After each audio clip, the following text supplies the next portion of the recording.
Hello and welcome back to Parc Fermé Parlay with Kieran Downey. We are here a little bit later than usual to discuss the qualifying session from Vegas. I have actually just gotten back to Edinburgh. I was down in London town at the Formula One exhibition, which I must say, if you are a Formula One fan and you have the ability to get to London, I would thoroughly recommend. I would thoroughly recommend it. It was incredible from start to finish. It's not that expensive. You can pay a little bit extra to do a simulator at the end or at the beginning, just depending on how busy it is. You get headsets and you sort of go through the history of the sport with commentary throughout it from loads of different people. With people like Stefano Domenicali, Christian Horner, David Coulthard, all of these people that take you through the history of the sport. They talk about all the big names, your Ayrton Senna's, Bernie Ecclestone's, all of these kind of people, Michael Schumacher. They take you through all of the big the big rivalries within the sport. You get to see all the historic cars. You get to see some of the newer cars. You see all the breakdown in parts, and there's people like Bernie Collins who take you through like how to build certain parts of the machinery and what the engineers and the mechanics are all looking for and the data. It's incredible. They have an insane amount of race suits and helmets and engine parts, cars, front wings, the breaking down of the DRS, everything. It's so cool. They have the very sort of end encased in a glass box. They have the front part of Romain Grosjean's car from his crash in Bahrain, which is quite a surreal thing to see. And there's a bit of commentary there from Romain and Ayo Komatsu, the team principal of Haas, the current team principal of Haas, sort of talking about that incident. There's an incredible sort of pit wall experience at the end, and the simulator obviously is pretty class as well. So all in all, well worth the money. It's not actually that expensive, and just an incredible day for any Formula One fan, to be honest with you. Even people that are not that interested in it, maybe you only watch it on a Sunday, just a great thing to go and see. And it probably lasts about 3 hours, 2.5, 3 hours. So not, you're not walking around for ages and ages, and you actually get so lost in it that time just flies by so quickly. So definitely would recommend that. And then it was up very early this morning. I actually caught the first 2 practice sessions on the train down to London, and I went to bed sort of with every hope that I would be up in time for FP3, which started about 2 o'clock UK time, but I slept through my alarm. So did get up for 5 o'clock for the qualifying start at 6, and I thought we would have quite an interesting qualifying, and we did have quite an interesting qualifying. Some people out in some different places. We obviously have a crash, and my prediction that not all 20 drivers would finish the race, I'm hanging on to that. I still think not all 20 drivers will finish. We might not even have all 20 drivers starting the race. We'll come on to obviously Franco Colapinto's incident in a minute. But we might not have all 20 start, but I definitely don't think all 20 are finishing. I stand by that. So let's get cracking, and Q1. The drivers out were Lance Stroll, Valtteri Bottas, Alex Albon, Fernando Alonso, and Sergio Perez. First of all, massive props to the Aston Martin team to actually get Lance Stroll out into the qualifying. He didn't really complete FP3, he had an ERS fault, and at the start of qualifying, that car was pretty much ripped apart as they were trying to fix the issue. There was still repairs going on. So brilliant that they managed to get it turned around. Unfortunately, he just didn't have it in him to produce a decent enough lap time. Neither did his teammate Fernando Alonso. Valtteri Bottas, not too surprised, to be honest. Although, to be fair, Valtteri Bottas, I am a little bit surprised. He's had quite a good run of getting into at least Q2. I mean, he was never going to make it to Q3, but with Zhou Guanyu getting through, I kind of expected Valtteri to be there as well, because it's wild that Zhou Guanyu has outqualified Valtteri Bottas to that extent. And the Sauber, this track is pretty decent for Sauber. They are fast down the straights, and although they are losing a lot of it in the sort of heavy braking and the medium to high speed corners, I generally thought we could see both Sauber boys through. Especially when I was like, oh my god, Zhou Guanyu's he's going through, but Bottas, nah, just wasn't there. Bottas will actually start from the back of the grid because he does have a 5-place grid penalty. He's only losing out 1 place. But he does have a grid penalty for taking a new energy store. Alex Albon, yeah, again, thought he would make it through, especially with his teammate getting through to Q2. I generally thought that Albon would make it through, but it just wasn't in the cards. The Haas boys played a blinder, to be fair. They waited it out in the pits, and this is what served George Russell phenomenally in Q3. But waited out in the pits to get the best of the track evolution, which worked for them. So big up the Haas boys getting through. And then Sergio Perez. Oh, I just, like... Do you know my biggest issue with Perez is that he talks a big talk, but nothing correlates to it on track? He's constantly out in Q3. I actually seen a very interesting stat that Perez alone is responsible for 50% of Red Bull exits in Q1. 50. Isn't that mental? Like 50% of the time Red Bull has gone out, it's been because of Perez. And listen, there's all this talk about Perez's dad and the comments he's made, and Ralph Schumacher's a bigger man than I ever was, to turn around and say, well, actually, I think the best way to shut us all up would be performance on track. And Perez just doesn't have it. And Perez is talking a big game in the media, but there is going to have to be a consequence to it. I'm really sorry, but Perez can say all he wants, that I've got a contract, I've got this, I'll be on the grid next year for Red Bull. But actually, Red Bull are really going to have to consider whether it's actually worth keeping Perez, and maybe they're going to have to spend a bit of money to get him out of his contract. But he's costing them so much in points and in money, because they've dropped 2 places in the championship, and that's money. They're losing money. Max can't, the car's not good enough this year for Max to win this alone, and you can kind of let Perez slide by with Max being so dominant as he was last year, but the car's not as great this year. So Perez does need to pull his weight, and he's just not doing it. And I will be genuinely shocked if when we get into the 2025 season and Perez is still sitting in that Red Bull. Genuinely surprised, because he's not even bounced back. Like, last year he managed to bounce back and he still managed to get P2 in the championship. He's not doing that this year. He's absolutely not. I've also seen a lot of chat about the Red Bull rear wing all over social media, so I thought I'd dive into that quickly. So there was a whole thing came out that Red Bull didn't have the correct rear wing for this track, and everyone was like, oh my god, they packed the wrong rear wing. And it was a comment from Helmut Marko that was kind of taken out of context. Helmut Marko had said that they didn't bring the correct rear wing, and social media kind of ran a bit wild with it and was like, oh, they've packed the wrong thing. It's not that. They don't actually have the correct wing to bring for this type of track. It's the same thing in Monza. The RB19 was actually such a dominant car that they didn't really need a lot of track-specific upgrades. They didn't have loads of different rear wings for all the different tracks, as we see quite a few of the teams do.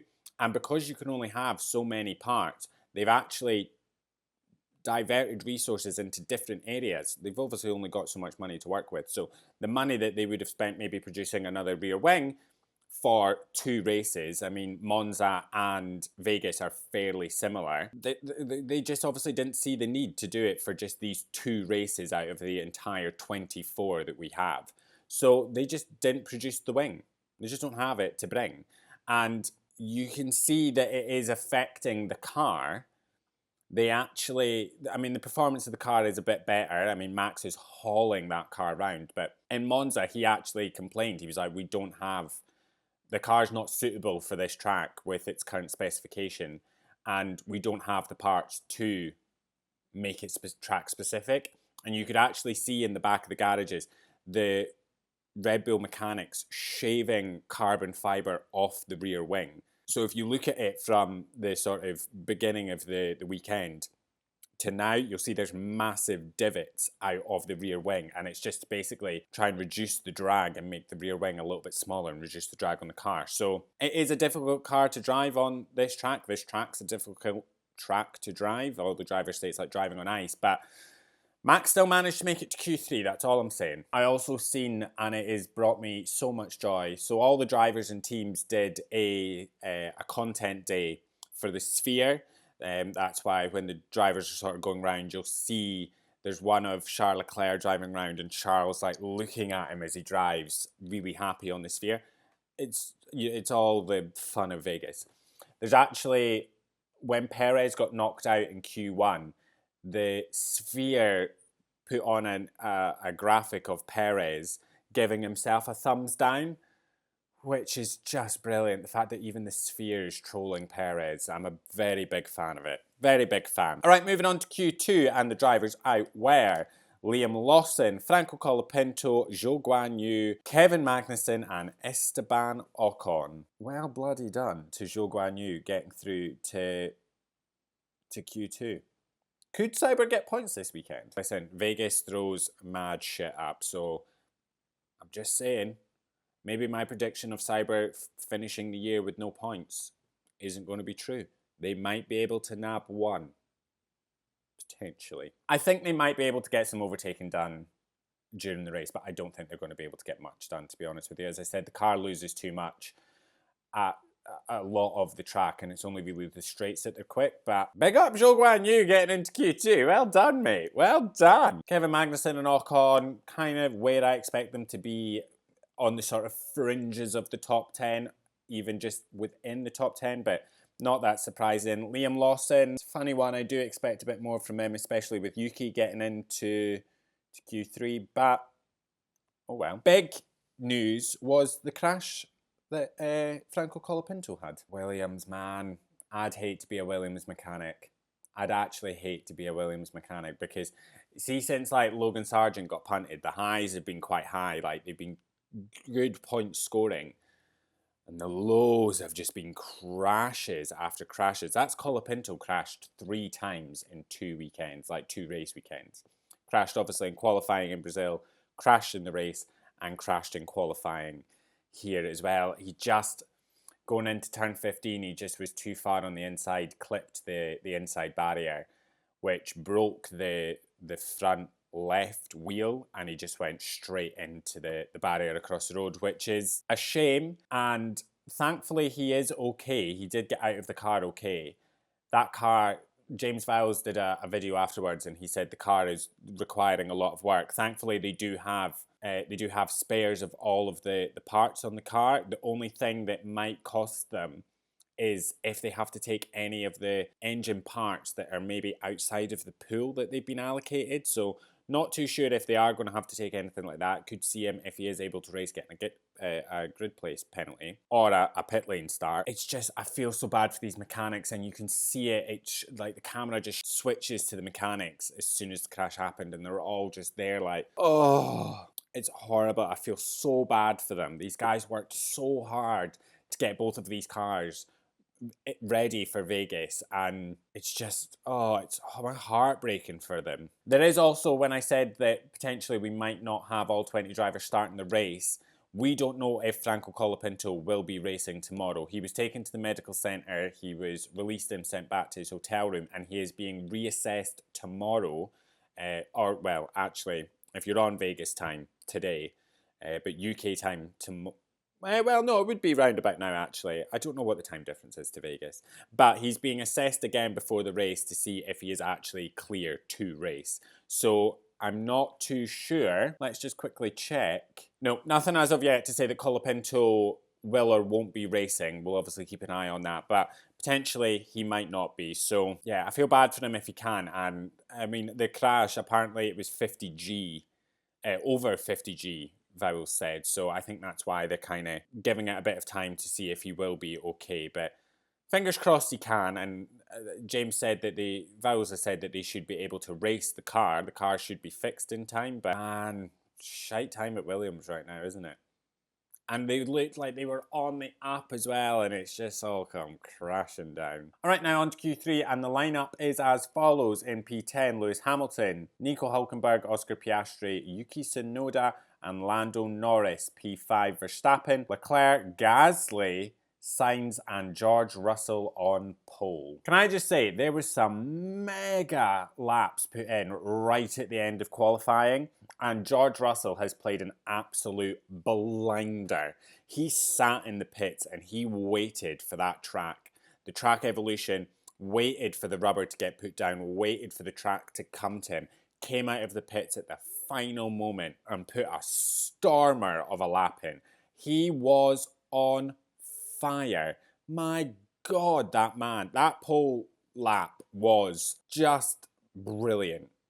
Absolutely brilliant. So a very well-deserved pole position for George Russell there. He should be very, very happy with that. Obviously, the other laps that were mighty, Carlos Sainz, Pierre Gasly and Charles Leclerc. I actually thought Leclerc might have stayed on pole. And then you can imagine my surprise at, just after 7 a.m. this morning when Pierre Gasly stuck it ahead of Charles Leclerc. Honestly nearly fell out the bed. Pierre Gasly, well done, my man, getting P3 in qualifying. I don't know what's happened to that Alpine. Like, Brazil was an anomaly because of the weather and just the timing of everything played into their hands perfectly. Gasly loved that podium so much he's come back for more. Like, he was storming in that qualifying session and getting a P3. Keep the pink livery. This is it. Get the colour on the liveries. I know that's not how this works because it does actually add on weight, but Gasly, my man, absolutely fucking incredible. I'm so happy for him. So happy for him. Sainz obviously put in a great lap. Leclerc, another great lap. I am fingers crossed for Leclerc because that man's done some very good things from a P4 start. He started P4 4 times this year. Every time has gotten onto the podium. Twice he has won. So I'm just saying, could my prediction of a Charles Leclerc win come true? I'd love it to. He did say, and I do have my fingers crossed for Ferrari this weekend because they have said that what they struggle with is the sort of one lap, getting the heat into the tyres and their one lap pace. However, on their sort of their long runs, on their race runs, what they're finding is it takes them a little bit longer to get the heat into the tyres, but the race pace is good. And once the sort of heat is into the tyres, it could be a Ferrari 1-2. I'd be very happy with a Ferrari 1-2. I've made no secret of the fact that I want Ferrari to win the Constructors this year. And I would love Charles Leclerc to take second in the drivers' standings. But I think Ferrari are going to have a lovely little day today, tomorrow. Depends where you are in the world. I think that they could be ones to beat. I actually think the ones to beat are the Ferrari drivers, George Russell, and maybe Max Verstappen. We know that Max is ruthless on track and he is an incredible driver and he's only starting P5. If he can start P17 in Brazil in that condition and work his way through the pack, he can start P5 and get his way through. He'll get his elbows out, he'll do some overtaking. So I generally think that's where it'll lie. I don't doubt that Gasly will defend like his life depends on it. He will defend. So very excited to see how that sort of top 5. I'm very excited for the start of this race and what happens with these top 5. Lando Norris, he will be absolutely battling it out there to get ahead of Verstappen. He's wanting, I know that he's saying his mindset's kind of changed and he does think it's out of reach, the Drivers' Championship, and I have to agree with him. I think it might be, because even if it moves to Qatar, it is a McLaren-friendly track, but I just think you'd be stupid to say Verstappen won't win this year. It might be a lot closer than what it is now, but I do think it's Verstappen's, and I do reckon we will see it today, tomorrow, again, depending where you are. So very interesting to see what happens with Norris. Piastri as well, I reckon he could make some positions up.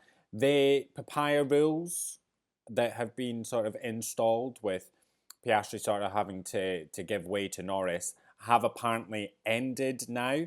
I think the team are just focusing on getting as many points as possible between the two drivers, and their full focus is going to the constructors because it is actually under a little bit of threat from Ferrari. So I don't think the focus will be from the team will be on Norris's championship bid. It will be on retaining their lead in the Constructors. And finally, great work from Yuki Tsunoda, fantastic up in P7, great work from Hulkenberg up in P9. Lewis Hamilton, my man, what's going on? Just couldn't get it in him. Just didn't have the pace out there, did he? And he's starting from P10. He just seems so over it. I think he's genuinely just like, I'm done. P10. I mean, at least he made it to Q3. At least it wasn't another like Hamilton shocker where he was out. But hopefully he can make up some positions. But that is everything from us.